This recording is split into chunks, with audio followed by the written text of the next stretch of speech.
Hey everyone, thanks for tuning in to Coffee with Eddie. My name's Eddie Campos with Eddie's home team of RE/MAX Preferred Associates. Let's go inside and see who today's guest is.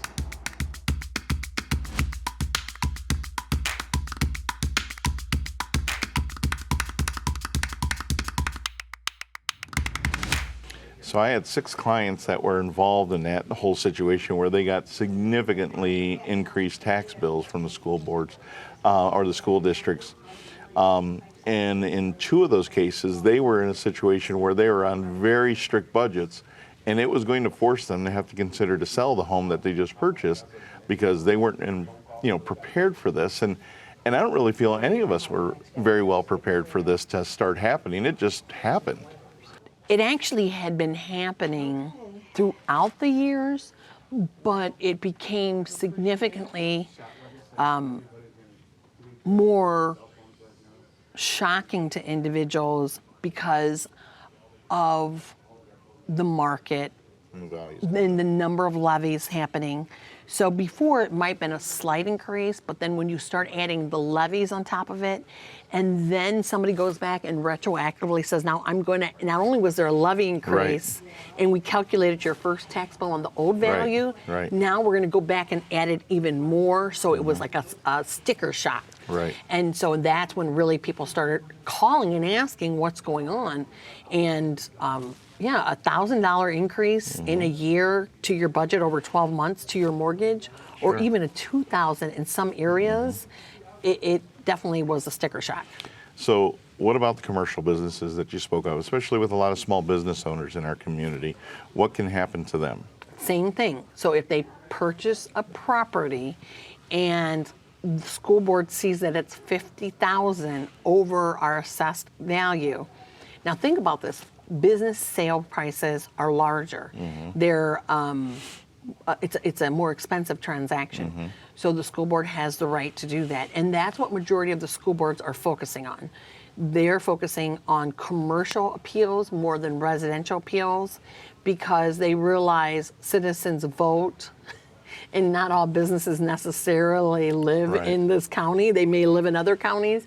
So that's where we're trying to, again, we want to make sure it's fair, because if we lower it too much, then another property owner is going to pay more taxes. So we really have brought in some new experts to help citizens appeal those values. And recently we actually were fortunate enough to have Sam Zyndorf join our organization, so he can give his commercial real estate expertise. Been in commercial real estate for years. Correct, for years. And so he is also a resource to businesses to contact and call. So if they want to appeal their value and they want somebody to really give them a candid, like, yes, you should appeal, no, you shouldn't appeal, he'll be in the majority of the commercial business appeals. And we're really excited about that, because I definitely believe that majority of our staff have become experts on residential, but the commercial is still its own unique beast. So thank you very much. That's all very valuable information, especially for the residents of Lucas County as they move forward and they're trying to budget for their year. Thank you very much for your time. And we're going to probably get some more details then out of Sam Zyndorf to talk about how the commercial owners in Lucas County can also go through and challenge their taxes as well. So Sam Zyndorf, thanks for taking the time to meet with us. And in speaking with Anita, she had told me that you are now an advisor to the auditor's office. Can you tell me a little bit about what your role is with the auditor's office? Sure. What I do on commercial is I can review and analyze it. I've been in the trenches for 35, 40 years. I understand commercial.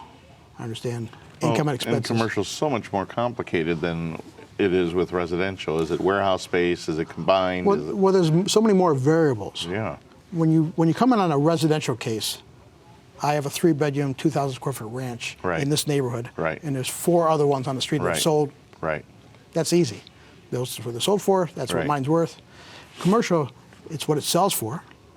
It's for what income is produced. You have an apartment building. You know, apartment building in Sylvania gets a higher rent than apartment building at Door in Detroit. I mean, just picking an intersection. So it's income, it's the condition, it's the location. So there's so many more variables. Well, and not to mention, even on the commercial spectrum of the size of buildings, for example, right down the road is the old Maumee stamping plant. There's not a whole lot of comps in Lucas County that are going to match that property. So you need somebody with your expertise to be able to help, dissect those things. You need that. I think what I bring to the table, because I try to go down the middle of the road, and sometimes Anita says I need to be less aggressive, but it's funny. There's 2 law firms that represent most of the school districts in Northwest Ohio. And I've gotten compliments and scorn in the same day from the same attorney on different cases. And I tell them, I says, you can't have it both ways. Yeah. Sometimes I'm going to be on your side, and sometimes I'm on the taxpayer side. They say, I'm not, I call it the way I see it. But there are so many variables that have to be considered. The other thing that someone like me, and I'm glad it's me, but it doesn't have to be me, it could be somebody else, being in the business so long, so when the complainant comes in, and if it's a real estate attorney or if it's an investor or an appraiser, they know me. They know what they can get away with and what they can't. When they go to the board, and it's the Board of Revision panel is made up of 3 components: a representative for the commissioners, the treasurer, and the auditor. And they vote. I don't vote. And I tell sometimes they get upset with me, because I sit with them. Now it's all Zoom, but I'm there and I can ask questions. When they come in and say, well, it's only worth X, I say, well, in an apartment building, what was your income last year? Well, why? Because that sets the value. How much did you bring in? What was your expenses? And then I analyze it and I advise the board. It says, listen, this is what the property's worth. Real estate's not a science. And I tell people that, but it's worth between X and Y. And I even tell appraisers, and we have very good appraisers in Lucas County, but it's not a science. It's an opinion. Your opinion. You go out on a property, you can say it's worth X. I can say it's worth Y. He could say it's worth Z. And that's especially noticeable right now because you set a value of $250 and it sells for $317. Nobody knows. The market decides. The people decide. The market decides, and that's what my argument I have sometimes with appraisers. Appraisers do a great job, but they rely on historical information. Right. And you get a broker who's in there today. Right. When you do an appraisal on a property, coming out of a bad market, all the comps are low, but the market's going up. The appraiser doesn't take today's value. So your role right now then is we went through a bunch of revisions just recently. So commercial owners can also file to challenge their taxes, just like residential property owners do through March 31st. It's the same rules. It's the same process. Doesn't matter if it's a Franklin Park Mall or a little house on Erie Street. I mean, it's the same process. You fill out 1 page, very simple information. My job is threefold. My primary job is to sit in on the Board of Revision hearings and just ask questions and provide an opinion. That's my job.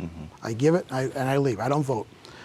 I also can, if people call, which they have, they call the Board of Revision on a commercial complaint, and they want to know why their property's valued at this number. And they try. And and most of the times they do it. But if they have a taxpayer that says, I don't believe you, or you don't know what you're talking about, then they get me. And then I explain it to them. Sure. They still have the option to file. But I explain to them why the property's worth this, or I tell them, you have a case, file. And here's why you have a case. And then the third is things like this, just to answer questions commercially on complaints. Well, this has been very valuable information. I'm glad that they have a resource like you at the auditor's office to be able to help get through these things. And thank you very much for your time, Sam. I really appreciate it. Hey everyone, Eddie Campos here, and we're back in the Appliance Center, and I'm speaking with Tiffany, and there's lots of balloons around the store today. Tiffany, what's the celebration? What's going on? So it's always a celebration, of course. But if you come into our stores, the balloons indicate that that item is in stock. So something breaks down and you don't have time to wait for an appliance to come in and you need something right away. If you just come in and look for the balloons, that's something you could either take home same day or have it delivered within a couple of days. Now, you were also telling me about a Speed Queen washer and dryer set that you guys have. What can you tell me that's special about those over some of the other washer and dryer sets I saw here? The majority of washer and dryers come with a 1-year manufacturer's warranty, where Speed Queen will have a 3-year, a 5-year, or a 7-year warranty, which is basically them telling the customer, I can guarantee you that my product's going to last a little bit longer. This is a workhorse. Right, right. I mean, and I've had mine for 8 or 9 years, and a family of 6 and multiple dogs. Now, what are a couple of the features you can tell me about Speed Queen that is also available? There's some that are all digital, I noticed. Yes, they have a base model. They have something where you know, my parents, they don't want the bells and whistles. They just want to wash it and be done with it Hot, and dry cold, start. Yes. But then they do have, you know, up to the higher, you know, where you can get like a steam dry. You can get more fancy features that you could use on a daily basis. Well, that's excellent. Well, thanks for taking the time to talk to us. Absolutely. Head over to Appliance Center. They've got an abundance of appliances for you. The balloons indicate that they're in stock, and if it's an emergency, they can possibly get it out for you same day, at least next day. Thanks for tuning in to Coffee with Eddie. We'll see you next month.